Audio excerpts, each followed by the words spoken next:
ॐ स्थापकाय च धर्मस्य सर्वधर्मस्वरूपिणे अवतारवरिष्ठाय रामकृष्णाय ते नमः। जननीं शारदां देवीं रामकृष्णं जगद्गुरुं पादपद्मे तयो श्रित्वा प्रणमामि मुहुर्मुहुः। नमः श्रीयतिराजाय विवेकानन्दशूरये सच्चित्सुखस्वरूपाय स्वामिने तापहारिणे।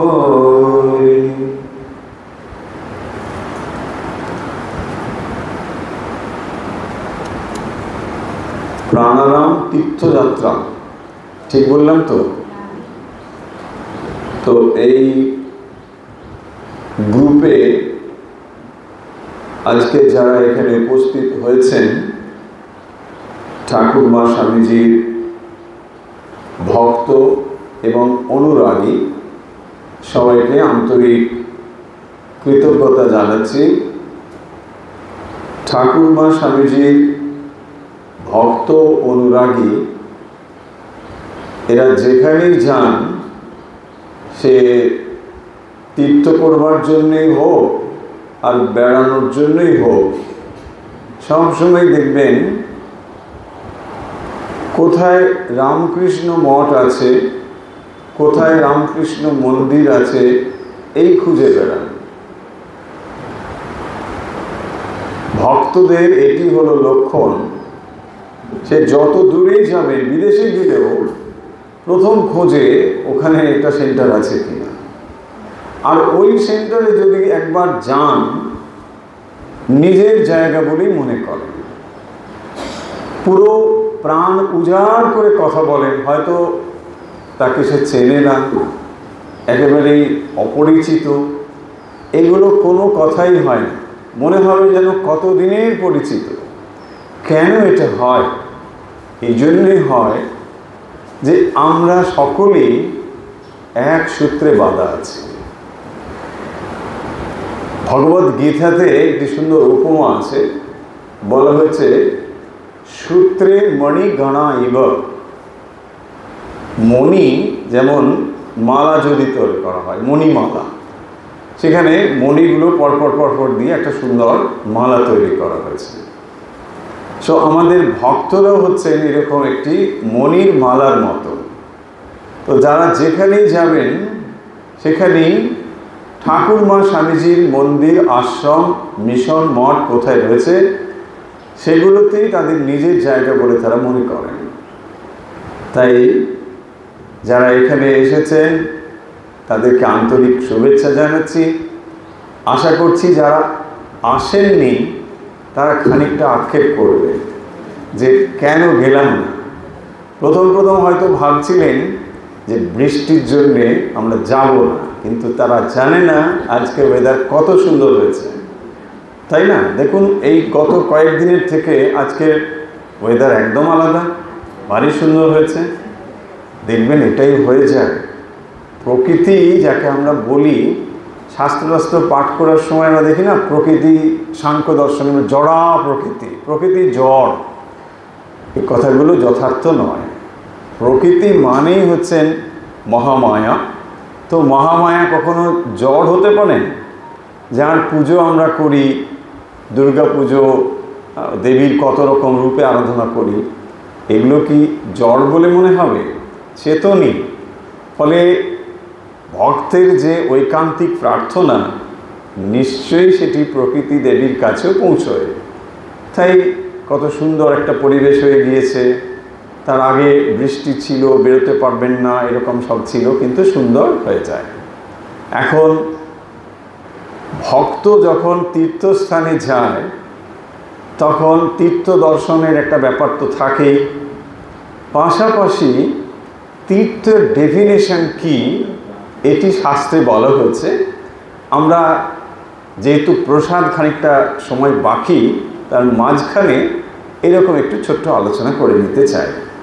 খুব ভারী ভারী কথা বললে না মানুষ পছন্দ করে না। যখন আমরা দেখি খুব স্ক্রিপচারাল ক্লাসগুলো হয়, খুব ভারী ভারী টেকনিক্যাল টার্ম থাকে, ও মাথার ওপর দিয়ে চলে যাচ্ছে।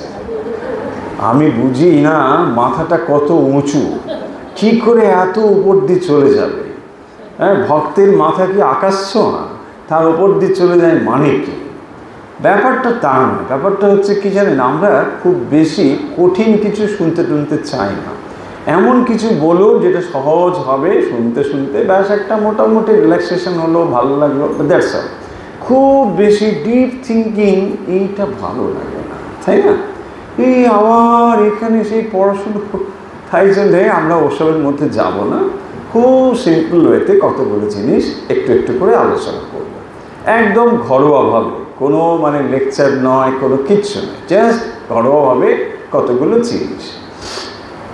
তীর্থ, যখন আমরা এই শব্দটি নিয়ে আপনাদের মানে গ্রুপ, তো দেখুন তীর্থর একটা না ডেফিনিশন রয়েছে শাস্ত্রে। সেখানে বলা হয়েছে যে তীর্থি কুর্বন্তি তীর্থানি, এটা সংস্কৃত শব্দ, একটু বাংলা করলেই বুঝতে পারবেন। যে সেখানে বলা হচ্ছে যারা অনেক দিন কোনো একটা জায়গায় থেকে সাধন ভজন করেন, তখন ওই জায়গাটি ওই ভাবের দ্বারা মানে একটু পরিপূর্ণ হয়ে ওঠে, তাকেই আমরা তীর্থ বলছি।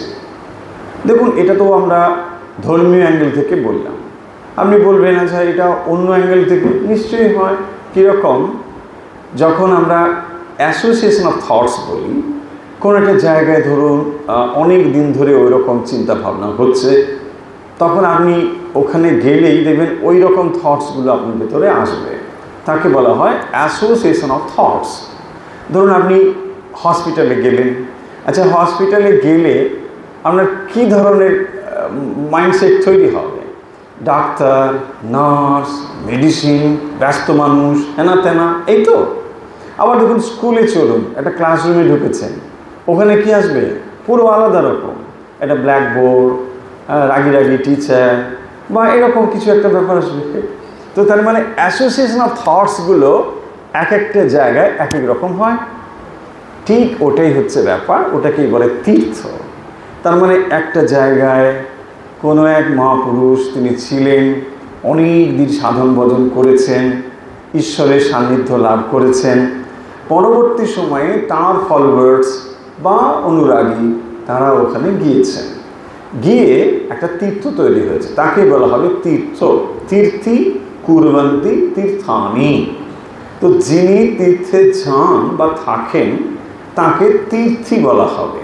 তো তিনি গিয়ে ওটাকে পরিপূর্ণ করেছেন, আরও পবিত্র করেছেন। তাহলে তিনি একটা জায়গায় বসে সাধন ভজন করে ঈশ্বর লাভ, সান্নিধ্য লাভ করেছেন। পরবর্তী সময়ে প্রচুর মানুষ এখানে গিয়েছেন, গিয়ে ওটাকে তীর্থ করে ফেলেছেন। দেখুন এইভাবেই ভারতবর্ষে বিভিন্ন জায়গায় বিভিন্ন ধর্মের তীর্থ রয়েছে। আবার এই তীর্থগুলো যদি আপনি হিন্দু অ্যাঙ্গেল থেকেও দেখেন, তার ভেতরেও তফাৎ রয়েছে। কীরকম তফাৎ? আচ্ছা, আপনি শিব মন্দিরে গেলে যেরকম মাইন্ডসেট, দুর্গা মন্দির, দেবী মন্দিরে গেলে ঠিক ওরকম নয়, শক্তি মন্দিরে গেলে ওরকম নয়, অথবা বিষ্ণু মন্দিরে গেলে ঠিক ওই রকম নয়, তাই না? আপনি স্মরণ করুন রামেশ্বরে গিয়ে আপনার কীরকম ভাব হয়েছিল, আবার ভাবুন তিরুপতিতে গিয়ে কীরকম লেগেছিল। ডিফারেন্স না? অ্যাটমসফিয়ারগুলো আলাদা। তার মানে দেখুন শৈব ক্ষেত্রে একরকম, শাক্ত ক্ষেত্রে আরেক রকম, বৈষ্ণব ক্ষেত্রে আরেক রকম। তাহলে ওই রকম মাইন্ডসেটগুলো আপনি ঠিক ওই জায়গায় যখন যাচ্ছেন তখন ওগুলো আপনার ভেতরে এসে যায়। তাহলে তীর্থের সুবিধে কি?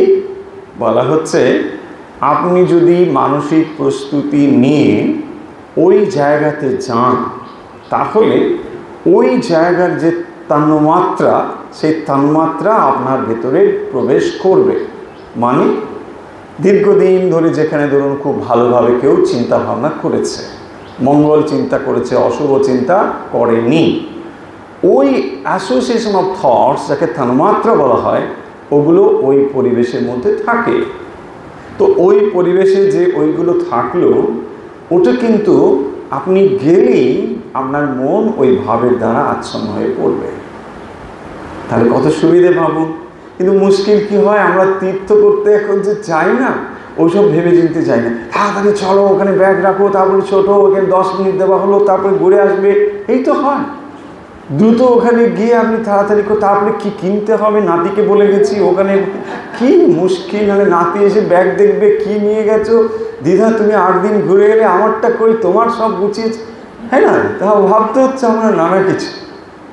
ফলে দেখুন এইসব আর হচ্ছে না।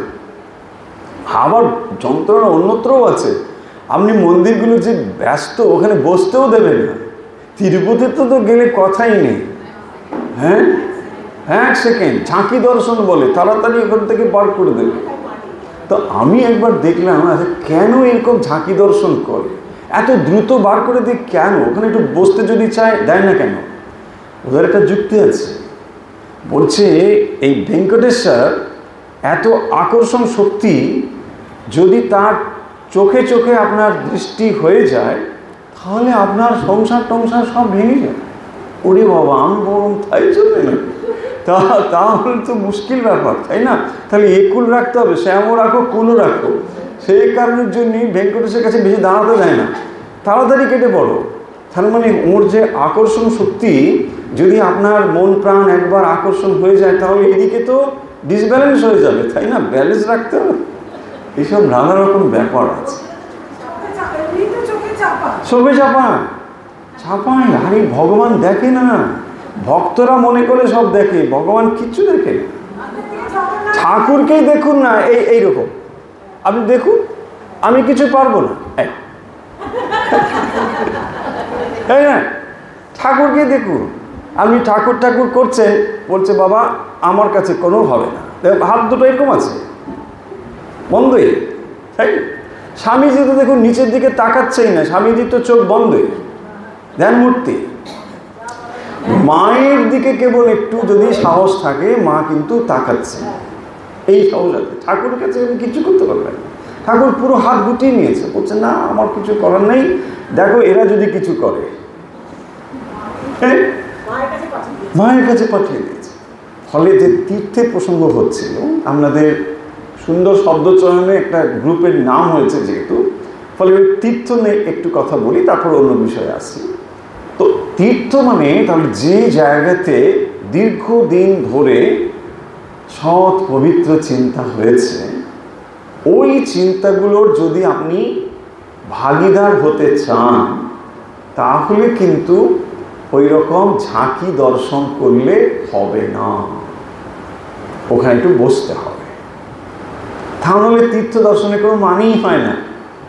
আমরা ছুটে ছুটে যাই, অনেক পয়সা খরচ করে, অনেক সময় নষ্ট করে, কিন্তু ব্যাপারগুলো অত গভীরে ভাবি না। ওখানে গিয়ে বসলে যে তানুমাত্রা রয়েছে না, ওটা আপনার মনের ভেতর ঢুকবে, তখনই দেখবেন যথার্থ তীর্থ দর্শনের যে গুরুত্ব আপনি অনুভব করতে পারবেন। ওই ভাব আপনার ভিতরে এসে যাবে, অটোমেটিক এসে যাবে। একটু বসতে হবে। সেই জন্য বলা হয় যে দেব দর্শনের পরে একটু বসতে হয়।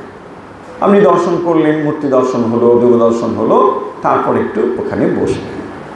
অনেককে দেখেছি, হয়তো আপনাদের সঙ্গে যদি মিলে যায় তো মিলে যেতেও পারে, দেব দর্শন করতে গেলে দেখবেন চোখ বন্ধই করবে। আরে বাবা, দর্শনের সময় তো দর্শনই করতে যাচ্ছি, তাই না? ভাব এত তীব্র হয়ে যায়, চোখ বন্ধ, কি দেখে এলো কিছু নেই। আবার এখন অনেকে করে কি, দর্শন করবার জন্যে পরে সেটাকে দর্শন করবে বলে ছবি তুলে নিয়ে রাখে। মন্দিরে গেল, ছবি তুলে নিল। তার মানে কি? ছবি তোলা মানে বর্তমানটাকে অস্বীকার করে ভবিষ্যতের জন্য রেখে দিলাম। আগেকার দিনে আপনারা জানেন, যখন এই এত মোবাইল, এত ছবি টবি ছিল না, তখন কি ছিল, মন্দিরগুলোতে লেখা থাকতো ছবি তোলা বারণ, ফটোগ্রাফি নট অ্যালাউড লেখা থাকতো। কেন থাকতো বলুন তো? ও হিংসের জন্য। ওগুলো নিয়ে আমি নানা জায়গায় করলে ওদের দাম কমে যাবে, মোটেও তা নয়। এই জন্যে থাকতো আপনি বর্তমানে বাঁচুন। যখনই আপনি ছবি তুলছেন, আপনি প্রেজেন্টটাকে ইগনোর করছেন, ছবিটাকে ভালো করে দেখছেন না, কেবল তুলে নিয়ে যাচ্ছেন। আর ওটা ভালো করে দেখা হবে না, ওটা শুধু শেয়ারই হবে, কিচ্ছু হবে না। প্রেজেন্ট হচ্ছে কি, আপনি ভালো করে দেখবেন, অবজার্ভ করতে হবে। তাই যে কোনো মন্দিরে গেলে দেবমূর্তি বা অন্য কিছু ভালো করে দেখা দরকার, অবজার্ভ। আপনারা কথামৃত সকলেই পড়েছেন, দেখুন কথামৃতের ভেতরে মাস্টারমশাই যেভাবে কথামৃত আমাদের সামনে তুলে ধরেছেন, তার যে অবজারভেশন অসাধারণ। এবং এই অবজারভেশন তিনি করতে পারতেন বলেই কথামৃতের প্রতিটি পাতা শব্দ দিয়ে আঁকা ছবি, এত সুন্দরভাবে তিনি ডেসক্রিপশন দিয়েছেন। এখানে রয়েছে জলের জ্বালাটা ওই দিকে, এসে ওখানে বসলো, তারপরে ব্র্যাকেটে লেখা রয়েছে সে হাসছে কি করছে, তার বডি ল্যাঙ্গুয়েজটা ওখানে লেখা রয়েছে। অবজারভেশন, এত কিন অবজারভেশন। দেখুন যখনই আপনি স্মরণ মনন করবেন, যদি অবজারভেশন থাকে, না যদি দেখি তো কি আমি করব। শ্রীরামকৃষ্ণ দেখবেন তীর্থদর্শন প্রসঙ্গে বলছেন, যেটা দর্শন করে এলে বাড়িতে এসে জাবর কাটতে হবে, বলেছেন না? সব জাবর কাটাটা যারা গবাদি পশু টশু তারাই জাবর কাটে। শব্দটা হয়তো একটু ওই রকম মনে হবে যে ঠাকুর আমাদের কোন দলে ফেলছে। জাবর কাটা মানে ওটাকে আবার চিন্তা করা, রাইট, স্মরণ মনন করা, এটাকে মনের মধ্যে নিয়ে আসা, তার মানে মানস ভ্রমণ করা। যে ভ্রমণ আপনি করে এসেছেন, তীর্থযাত্রা করে এসেছেন, সেটাকে এখন মনের মাঝে নিয়ে আসছেন। আচ্ছা, মনের মাঝে আপনি কখন নিয়ে আসতে পারবেন? যদি ভালো করে দেখেন। যদি ভালো করে দেখা না হলো তো মনের মাঝে কি নিয়ে আসবেন? অবজারভেশন। সেই জন্য কিন্তু খুব ইম্পর্টেন্ট।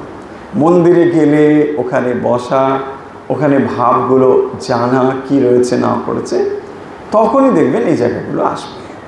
তাই তীর্থ দর্শন এটি কিন্তু খুব গুরুত্বপূর্ণ বিষয়। এবং এই অনেক তীর্থ দর্শন করবার ফলে মানুষের ভেতরে ওই ভাবগুলো যখন তৈরি হয়, জমাট বাঁধে, তখন দেখবেন মনে মনে সে যেতে পারে। কীরকম এটা সাহায্য করে? ভক্তরা ধরুন রোজই নিয়মিত সাধন ভজন করছে, অনেক সময় কি হয়, খানিকটা বোরিং বলে মনে হয়, একই রকম জিনিস রোজই করা। তখন এটাকে আপনি নতুন করে সাজিয়ে নিতে পারবেন। কীরকম করে পারবেন? যে আজকে আমি মনে মনে যে মন্দির দর্শন করে এসেছি, ধরুন জয়রামবাটি আপনি দর্শন করেছেন, মনে মনে আজকে আপনি জয়রামবাটির মায়ের ওই বারান্দায় গিয়ে হাজির হলেন, ওই মাটির দেওয়া ওখানে আপনি বসলেন। আজ আমার জপের আসন, ওই আসনেই বসলাম, ওখানেই আমি জপ করব। দেখুন কত রকম ইমাজিনেশন, কিন্তু এর ভেতরে নতুনত্ব রয়েছে, আনন্দ রয়েছে। জপ আর সাধন ভজন যাই করুন না কেন, মূল জিনিস কিন্তু আনন্দ। আপনি আনন্দের সন্ধান করেন। যদি সাধন ভজনকে রমণীয় না করতে পারেন, আনন্দিত না করতে পারেন, তাহলে সেটা কিন্তু একটা রুটিন মাফিক কাজ হয়ে যাবে, ভালো লাগবে না। সেই কারণের জন্য তীর্থ দর্শন করে এসে পরে আপনি ওগুলোকে ওইভাবে কাজে লাগাতে পারেন।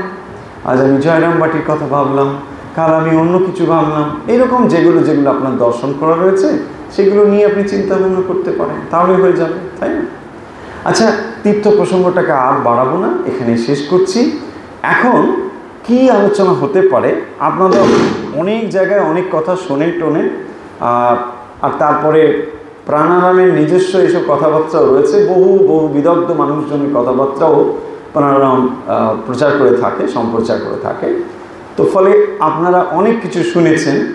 যদি প্রশ্ন হয় তাহলে কোনো খুব ভালো হবে। আপনাদের কোয়েরি থাকলে সেগুলো বলি, নাহলে সাবজেক্ট নিয়ে তো আমরা কথা বলিও।